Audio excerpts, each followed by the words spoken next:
എല്ലാവർക്കും നമസ്കാരം. സൗന്ദര്യലഹരി പഠനം 42-ാം ദിവസം.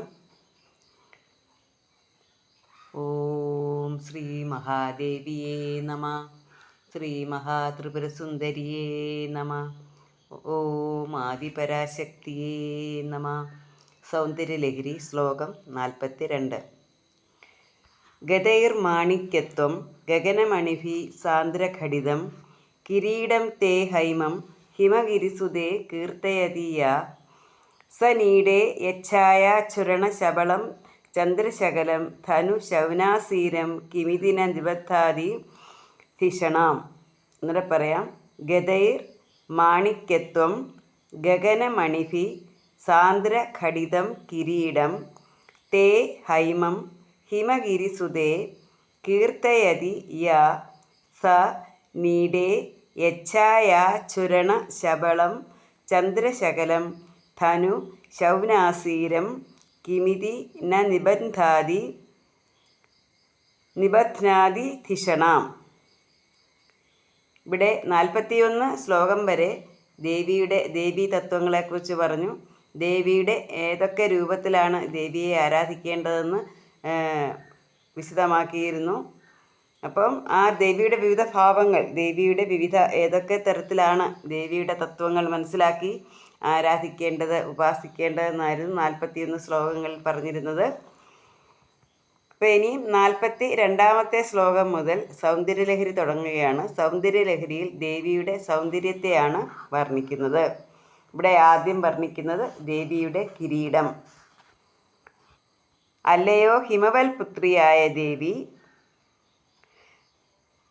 മാണിക്യഭാവത്തെ പ്രാപിച്ച 12 സൂര്യന്മാർ നിബിഡമായി രചിക്കപ്പെട്ട നിന്തിരുവടിയുടെ സുവർണമയമായ കിരീടത്തെ, അതായത് അല്ലയോ ഹിമവൽ പുത്രിയായ ദേവി, 12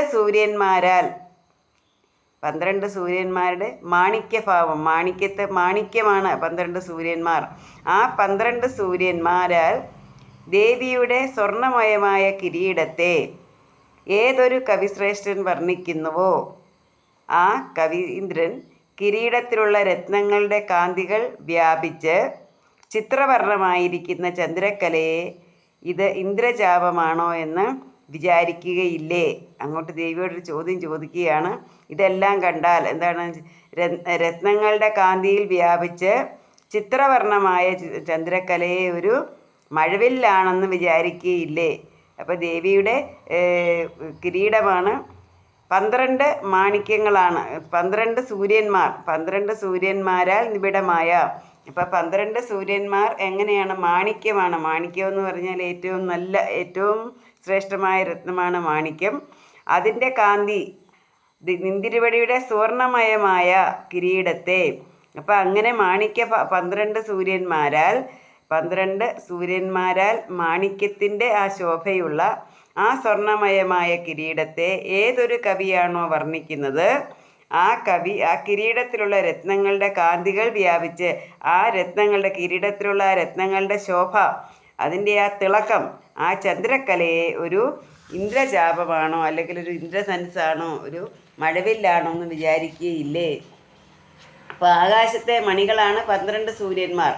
അപ്പോൾ ആകാശമണികളായ 12 സൂര്യന്മാർ സമീപത്തിൽ വസിച്ച് ശ്രീദേവിയെ ഉപാസിക്കണമെന്നുള്ള ആഗ്രഹനിമിത്തം ദേവിയുടെ സുവർണ കിരീടത്തിലെ രത്നഭാവത്തെ പ്രാപിച്ചിരിക്കുന്നു. എന്ന് വെച്ചാൽ 12 സൂര്യന്മാർ ദേവിയെ ഉപാസിക്കണം. എങ്ങനെ ഉപാസിക്കണമെന്നാ? ആകാശമണികളായ 12 സൂര്യന്മാർ, ആകാശത്തിലെ മണികളാണ് സൂര്യന്മാർ, അത് 12 സൂര്യന്മാരാണെന്നാണ് പറയുന്നത്. 12 സൂര്യന്മാരാൽ ശ്രീദേവിയെ ഉപാസിക്കണമെന്ന്, ദേവിയെ ആരാധിക്കണമെന്നുള്ള ആഗ്രഹനിമിത്തം ദേവിയുടെ സുവർണ കിരീടത്തിലെ രത്നങ്ങളായി അലങ്കരിച്ചിരിക്കുന്നു. ആ സ്വർണ്ണ കിരീട രത്നങ്ങളെ, അപ്പം ദേവിയുടെ കിരീടത്തിലെ സ്വർണ്ണ രത്നങ്ങളെന്ന് പറയുന്നത് ഈ 12 സൂര്യന്മാരാണ്. അത് ആകാശമണികളാണ്. അവർ ഈ ദേവിയുടെ സ്വർണ്ണ കിരീടത്തിലെ 12 സുവർണ കിരീടങ്ങളുടെ രത്നങ്ങളായിരിക്കുകയാണ്. ആ ഇങ്ങനെയുള്ള നാനാരത്നങ്ങളുടെ വിചിത്രമായ കാന്തികൾ. അപ്പം എന്താണ്?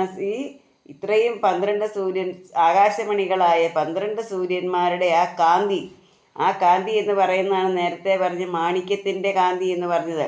അങ്ങനെ നാനാരത്നങ്ങളുടെ വിചിത്രമായ കാന്തികൾ വ്യാപിച്ചതിനാൽ ആ ശോഭ എല്ലാ തരത്തിലുമുള്ള രത്നങ്ങളുടെ പലതരത്തിലുള്ള രത്നങ്ങളാണ് ആ 12 ആകാശമണികളിലുള്ളത്.